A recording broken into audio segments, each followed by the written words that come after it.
మేము ఇప్పుడు తిరుపతి రైల్వే స్టేషన్‌లో అయితే దిగాము. ఇక్కడి నుంచి బండి మీద తిరుమలకి వెళ్ళడానికి బైక్ రెంట్‌లకైతే తీసుకున్నారు. ఇది బైక్ రెంట్‌కి తీసుకోవడానికి రూ. 1000 డ్రైవింగ్ లైసెన్సు తీసుకున్నారు. తీసుకున్న తర్వాత మేము బండిని మొత్తానికి వీడియో అయితే తీసుకున్నాము. తీసుకొని బయలుదేరిపోయాము కొండపైకి. ఈ జర్నీ ఎలా ఉంటదో చూడాలి, బండి మీద జర్నీ. ఇక్కడైతే ఆపి చెకింగ్ అయితే చేస్తున్నారు. వాహనాల్ని, లగేజ్‌ని, మనుషుల్ని మొత్తం అన్నిటిని అయితే చెక్ చేసి అటువైపుకైతే పంపుతున్నారు. ప్లాస్టిక్ వాటర్ బాటిల్స్ కూడా తీసుకెళ్ళనివ్వట్లేదు.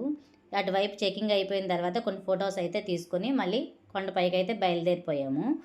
ఈ వెళ్ళే దారి మధ్యలో ఒక వ్యూ పాయింట్ అయితే వచ్చింది.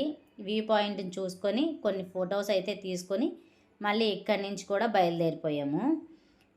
ఈ బండి మీద జర్నీ పిల్లలతో ఉన్న వాళ్ళకైతే సేఫ్ కాదు. పిల్లలు లేకుండా సింగిల్‌గా వెళ్ళినోళ్ళైతే చాలా బాగా ఎంజాయ్ చేస్తారు.